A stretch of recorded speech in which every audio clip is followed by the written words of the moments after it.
Welcome to the DLN channel. Thank you for joining us as we fly through African American history with the Tuskegee Airmen. Today I am honored and privileged to welcome Sergeant Harry Quinton. Welcome, Sergeant Quinton. Thank you.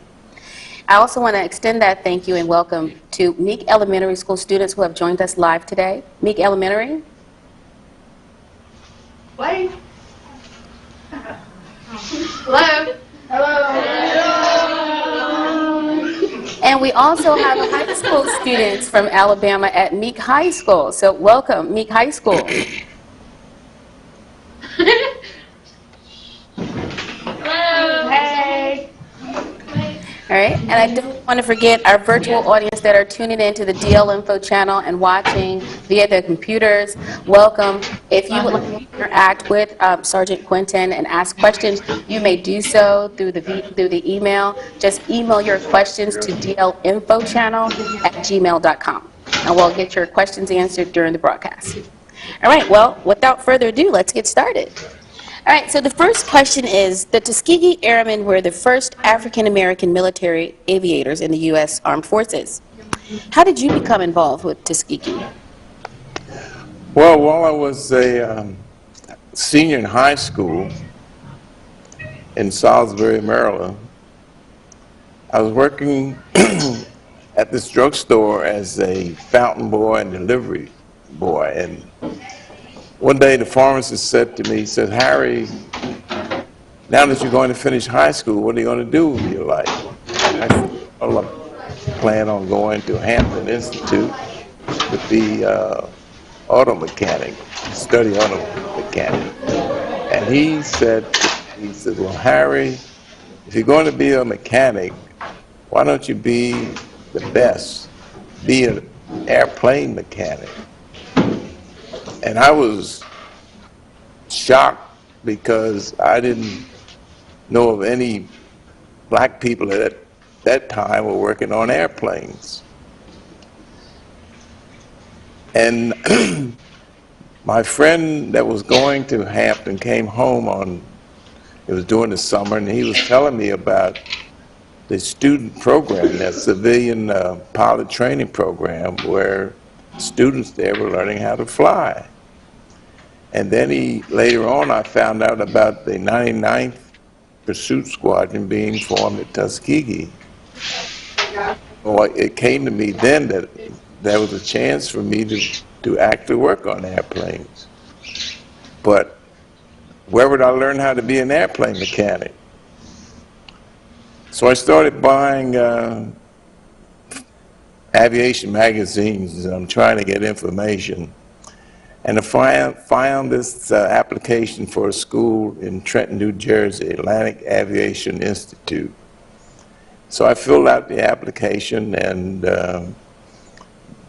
they even asked me what color I was. And to my surprise, it came back and told me I was accepted. So at 17 years old, after finishing high school, I took off for Trenton, New Jersey, and I finished the course there, and then I moved on to Casey Jones School of Aeronautics in Newark, New Jersey. And at the end, I had to take an examination given by the Civil Aeronautics Board.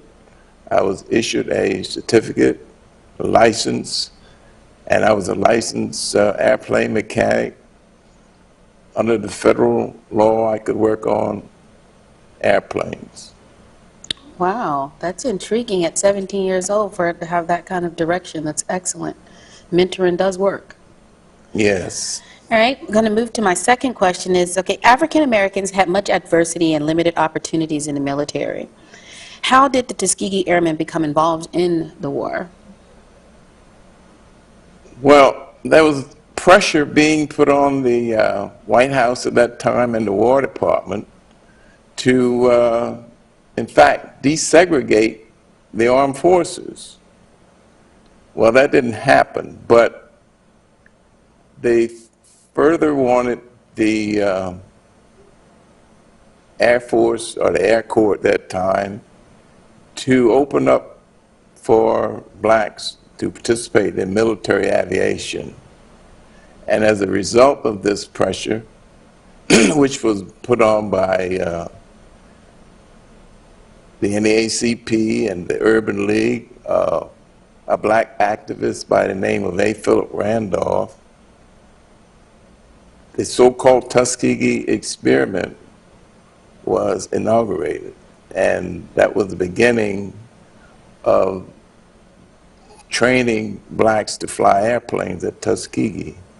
And that's how it started. Okay, so what was your role when you were with the Tuskegee Airmen? Well, when I enlisted in the Army Reserve, because I wanted to get, first of all, I didn't want to be drafted and be sent in the Navy. Okay. So I enlisted in the Army Reserves, and when I reported for duty, they saw my qualifications, that I was an airplane mechanic, and they assigned me to the 477 Bombardment Group, which was being formed at that time, which was the second phase of the Tuskegee experiment. That's how I became associated with the program. Okay, and so you were then an aircraft mechanic, maintenance mechanic when you went in? Yes. Okay. Were you stationed at Tuskegee? Because we have some schools in Alabama that are connected. Were you stationed there? I was never stationed at Tuskegee Institute or Tuskegee Airfield. All the pilots were trained at Tuskegee, but maintenance people and other supporting people, they were trained at other locations. When I went in, I reported to Keyser Field, Mississippi for basic training, and from there I was sent to Daniel Field, Augusta, Georgia, where the 477 Bombardment Group, part of it was formed there, the 387 Service Group, which performed the maintenance for the bombers. That's where that was formed. And from there, I was sent to the North American Aviation Plant, where they made the B-25s and the P-51s in Inglewood, California, at that factory where they were actually manufacturing the planes, and we were given an intensive course there on maintenance. Wow, all over the States. Did you ever go to Italy? No, the bomber group never went overseas due to, they had a big problem with segregation. As a result, it never really, well, when it was time, we were going to the South Pacific. When Colonel Davis took command of the 477th, we were, in fact, we had packed up, ready to ship out.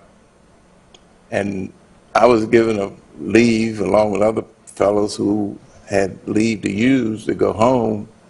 And while I was on furlough, they dropped the A-bomb. And of course, the war in the South Pacific was over. So that group never went overseas. And I never went to Italy because the group never went to overseas. Okay. Now, when they say Tuskegee Airmen, because you're telling us that there's more to it than just the pilots, and when they say Tuskegee Airmen, we're talking about all who were involved in the Yes, Army. all who were involved in that program. Okay. Now, as an aircraft maintenance mechanic, how was your role critical in the mission to keep planes in the air? Well, anybody who asks me about that, I always say that without airplane mechanics, there would have been no Air Force, period. I've never seen any pilot work on his plane and then get in it and take off. Okay. So they relied heavily to ensure that their plane could function the way they expected it to. Yes, and as a mechanic, we would always make sure that that we did a superb job on keeping those planes maintained, because I realized when you were in the air, and something goes wrong, you can't pull off to the side of the road and call AAA. Right, yeah, good point, good point. So that would be a real good emphasis, how critical the maintenance team, the mechanics were in ensuring the accomplishments that are noted today for the Tuskegee Airmen. So what type of planes did you service? Well, being in the bomber group, they flew B-25. That was a twin-engine medium bomber. And later on, when Colonel Davis returned to the States, and he brought men from the 332nd, we had the P-47s to work on.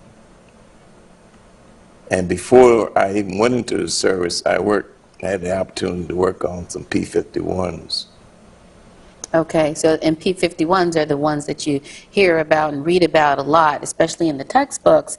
That's the ones that the Tuskegee Airmen, the fighter group, actually flew, and the last stages. Yeah, of that. before that they flew the P-40s, the P-39, and P-47s before they started flying the P-51s. Okay, and for the students that are watching, what is that P? Because we say P-51 and... P stands for pursuit.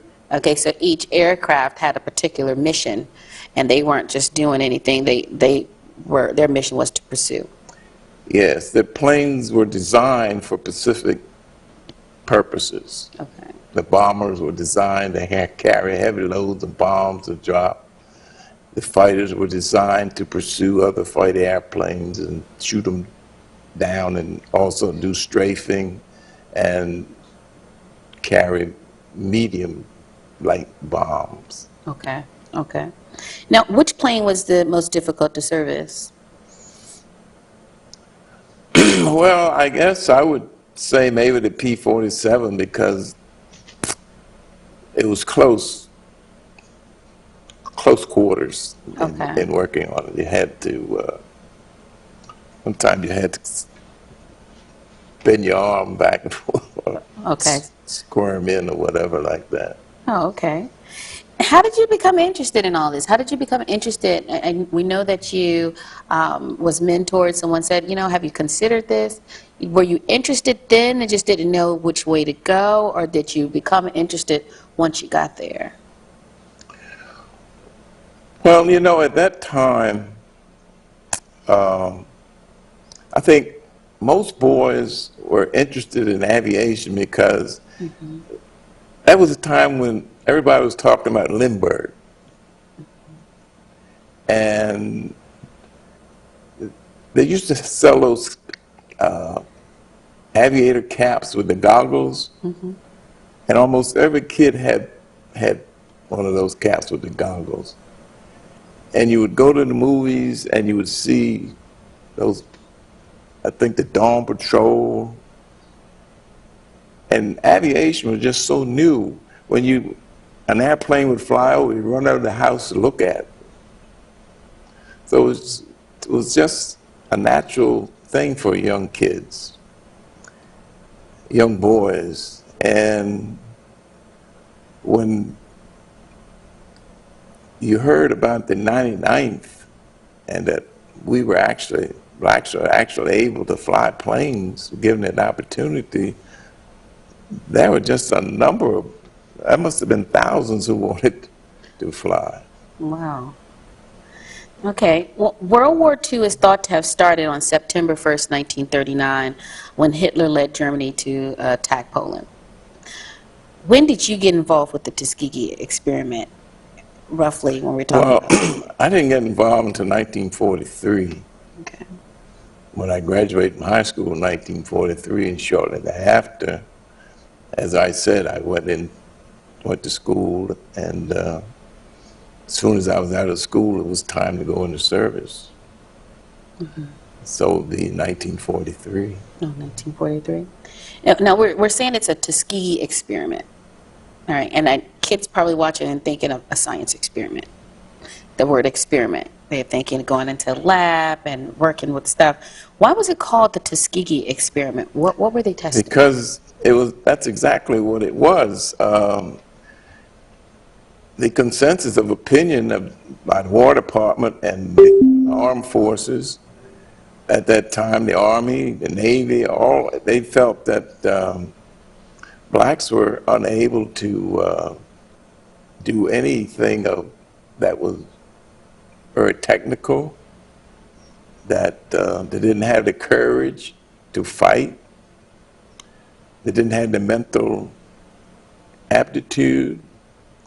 So this program, they call it an experiment, and actually they didn't expect it to succeed. And what it was, they set the program up to say, well, we'll see what they can do, and most likely they're going to fail anyway, and it'll prove our point. But it just went the opposite way. Mm-hmm. We excel, but it was actually an experiment. Okay, okay, so they were testing to see how... It was a test to see if blacks could do this type of work. Okay. In fact, the War Department in 1925 had issued a study, and their conclusion of that study was that that blacks were unable to handle any technical problems. They didn't have the courage to fight, that they would always need a white officer to command them. And it just went on and on to say that, in fact, inferior. And that was the armies and the navies and the Marines. Okay, so that was their how they felt about us. Okay, so overcoming segregation and prejudice and becoming the most highly respected fighter groups of World War II is significant in the Tuskegee achievement. What were some of your greatest challenges?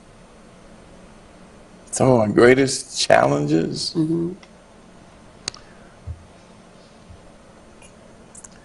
Well, it's very hard for me to pick out any one that was my greatest challenge. Or what were some challenges? Well, I think being able to cope with the situation as it was at that time and to still stay focused on what your goals were. I think that was really a challenge.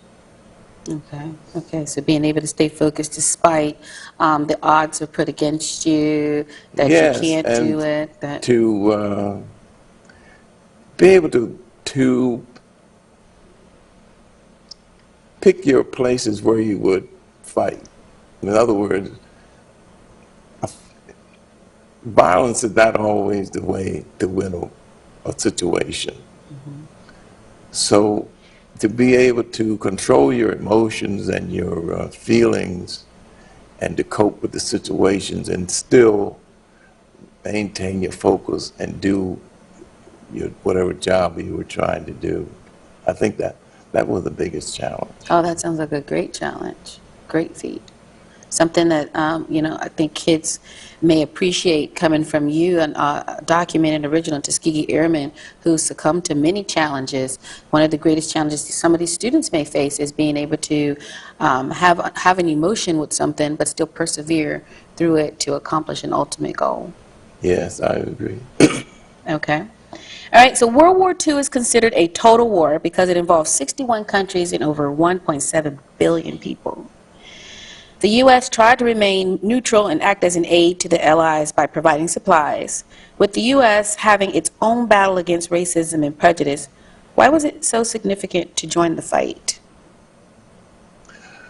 Well, number one, I always felt that I was an American and that this was my country.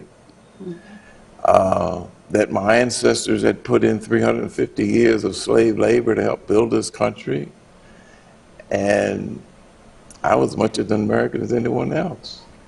And if this country had been invaded, where would I go? So it was my duty to help defend it. And if I wanted to defend it, I could see no reason why I shouldn't be allowed to. All right, that would be a good point. Good point to make. All right, well, I want to give some students, before I go on with some of my questions, I want to give some students an opportunity to interact with you. So if, Meek Elementary, if you have any questions that you would like to ask.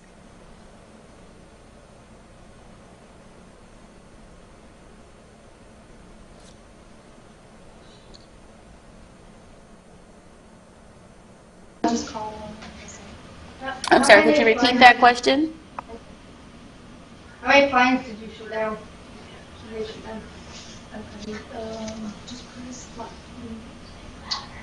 How many planes did they shoot down? How many planes were shot down? Yes, ma'am. So Okay. the touchdown mode, the touchdown, the jump to OK. Okay, so do you have an estimated guess of how many planes were actually shot down during the By war? the Tuskegee Airmen? Yeah, good question. From which side? By the Tuskegee Airmen? Or how many Tuskegee Airmen planes were lost? How many did they destroy? How many did the Tuskegee Airmen destroy? How many did the Tuskegee Airmen destroy? Well, I think approximately, I don't know the exact number, but it was approximately 120 in that area shot down, and there was over 100 and some destroyed on the ground. Okay. All right, and we'll take another question from Meek Elementary. Did you ever have times when you were near death? Did you ever have times when you were near death?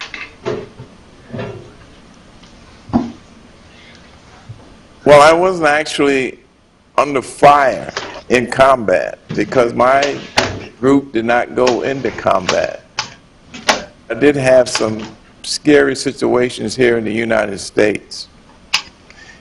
You didn't necessarily have to go overseas if you were black wearing a uniform to get in a dangerous situation right here in this country.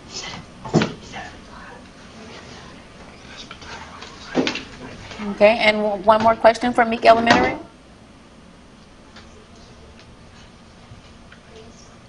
What was it like up there? What was it like during the war? Yes. So they were a mechanic, so he's a mechanic on the flight. So, but you will ask him something about the war, about the Tuskegee Airmen. What do you want to ask?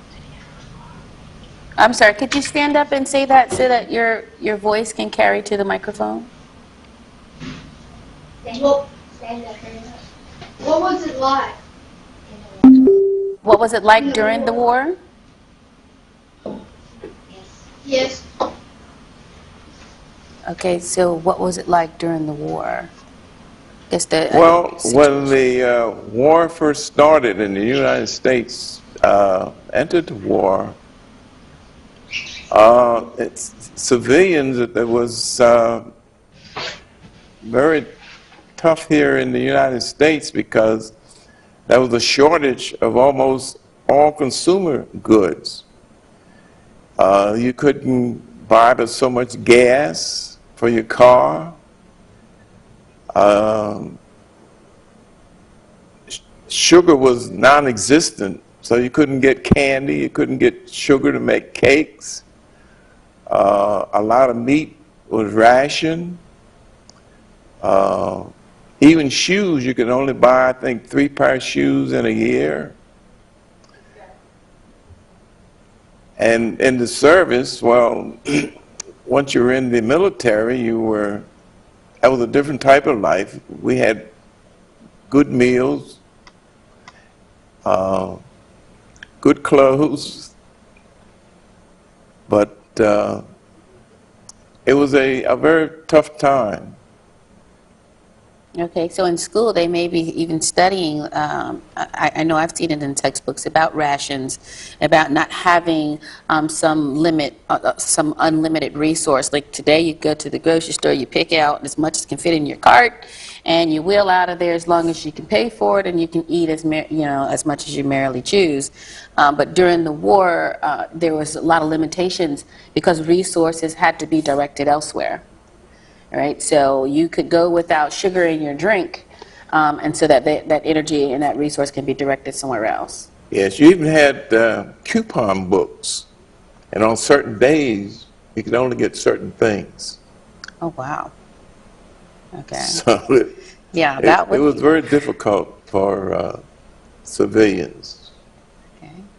Difficult living during the war. So it didn't only affect those that were actually fighting and a direct part of the war, but all the civilians were impacted too because they had to do a lot of sacrifice in support of Yes, the war. exactly. Okay. All right. I want to make sure I have some questions from Meek High School, and I'll give them an opportunity to ask some questions. So, Meek High School.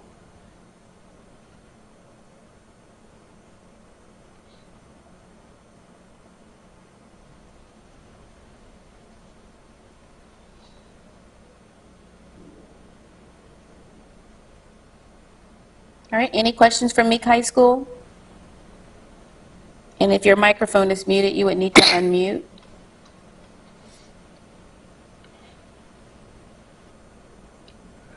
Okay, well, while they're thinking of their questions, we'll come back with them and give them an opportunity. Okay, but I want to move on and say, okay, because the U.S. became a supplier of World War II, the aeronautics industry spurred. All right, and it made one of America's most notable accomplishments is the boom in their aeronautics industry. So they started to build planes and had this surplus, and they started to sell aircraft to other countries in support of the war. How did the technology contribute to the success of the Tuskegee Airmen?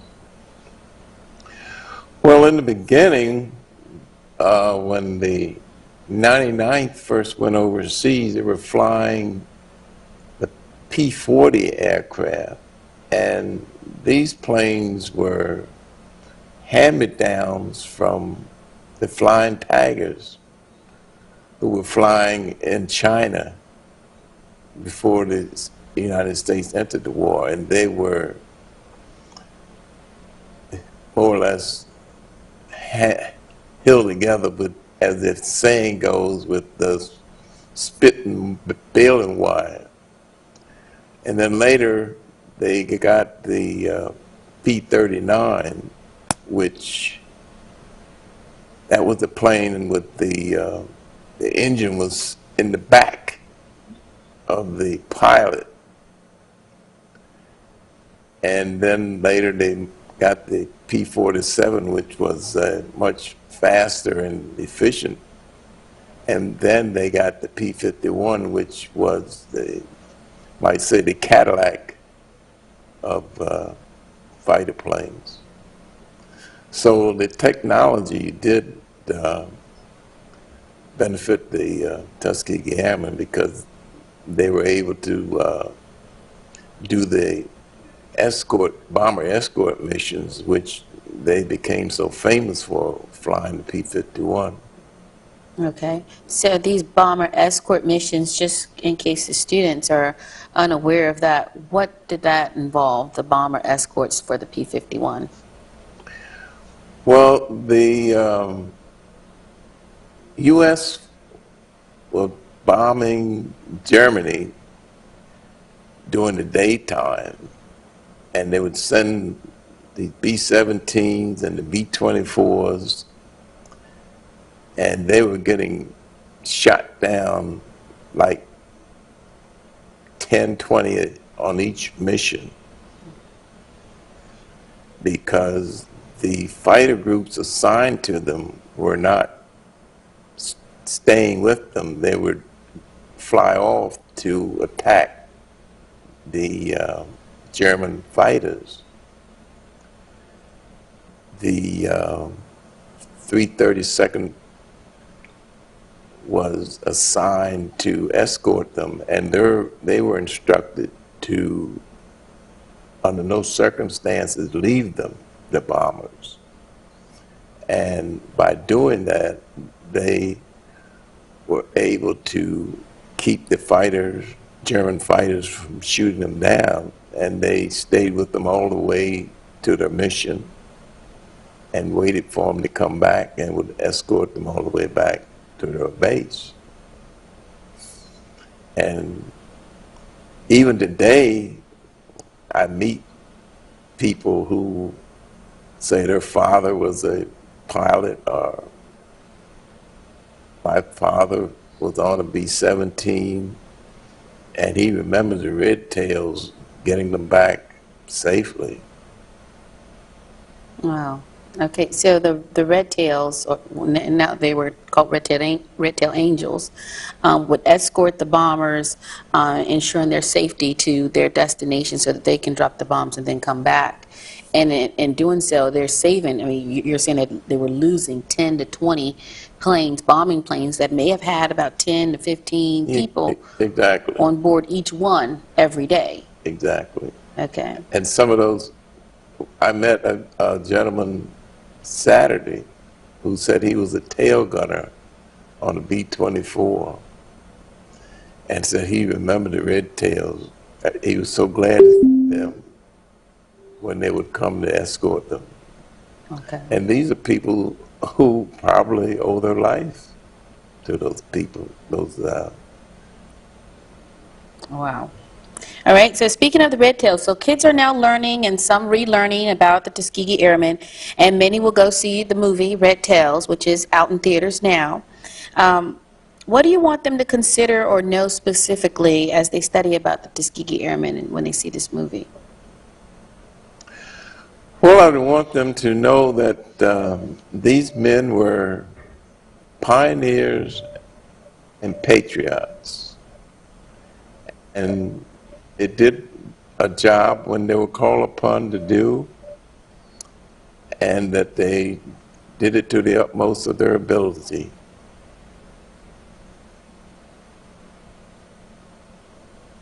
All right, I want to take some questions now before we go on, and I see if Meek High School was able to get their audio so that they can ask questions. So Meek High School, would you like an opportunity to ask questions now?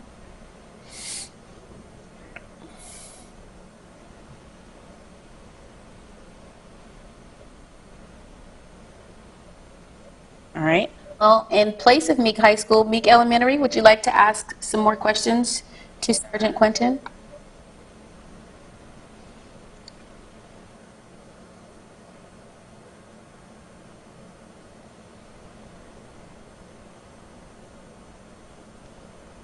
I believe your mic is muted.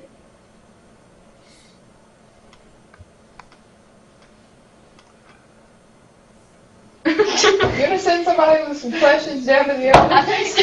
Wait, go put it on the other view. Okay, I'm where you sorry. can This see is it. Meek High School. Meek Elementary, if you can hold off one moment. Meek High School has gotten their audio, so we can take some questions from Meek High School. We can see you now.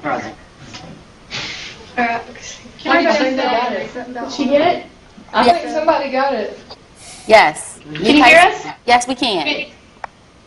Can you hear us? Okay. Yes, would you like to ask some questions now to Sergeant Quinton? Yes. Our microphone was not working previously. Say a question. What? Say a question. Okay.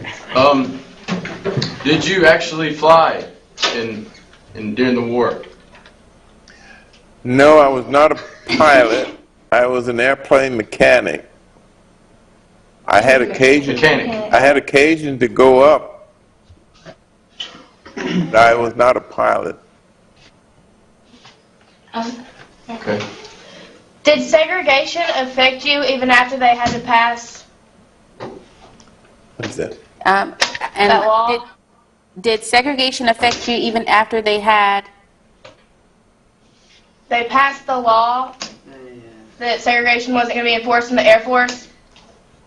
Okay, so even after Did it still affect? Is the question after they integrated the Air Force, did segregation still affect me? Is that the question? Yes.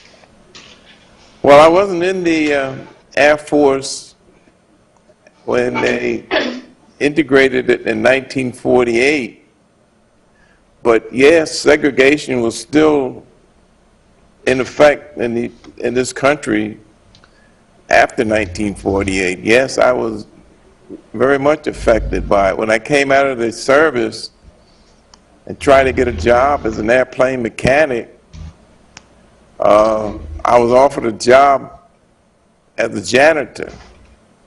So yes, I was affected by it. Okay, any more questions from Meek High School? Yes. Did you stay in the Air Force after the war was over? No, I did not stay For how long? in the Air Force after the war was over. When I was eligible for discharge, I came out of the service. How much training did each person receive before they actually flew a plane? I think it was 3 months training, primary, and then you had what they call advanced training. And of course, after that, you had to have some combat training. But as I say, I was not a pilot, so I cannot speak to that as a person of experience. But during the war, they were training those fellows as quickly as possible because they needed pilots so bad. So if you came into service and finished your training, and within about 9 months, you would be ready to go. But unfortunately, the 99th, it was a year, almost 2 years before they were put into combat.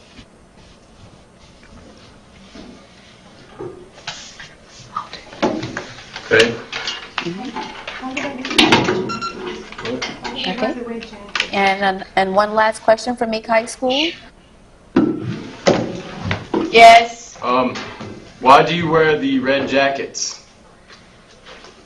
Well, during the war, the 332nd Fighter Group wanted the bombers to be able to recognize who they were. So they painted the tails of their plane red and the nose red. So today, we wear the red jacket to signify that we are associated with the Red Tail Angels. Okay. Where did you learn to work on airplanes? Why did I work on airplanes? Where? Where? Well, when I was at Daniel Field, Augusta, Georgia, that's where the 387 Service Group, 602nd Air Engineering Squadron was formed. I worked on planes there. I was sent to the North American Aviation Plant in Inglewood, California, and I worked on planes there. From there, I came back to Atterbury, Indiana. I worked on planes there. From there, I came to Goblin Field, Kentucky. I worked on planes there. And from there, I went to Freeman Field, Indiana. I worked on planes there. And last, at Lockbourne, Ohio. Well traveled. What made you originally decide to work on planes? Well, when I heard about the Tuskegee experiment and the 99th was formed, I decided that that's what I wanted to do, and I made preparations to educate myself as I went to aeronautics school because I wanted to be part of that program. And I was fortunate enough to be assigned to that 477 bombardment group and to fulfill my ambition to be an airplane mechanic. That's all the time we have for today. Thank you for tuning in to the DL Info channel as we fly through African American history with the Tuskegee Airmen. Thank you again for all of your comments and great questions. You have a good day. Goodbye.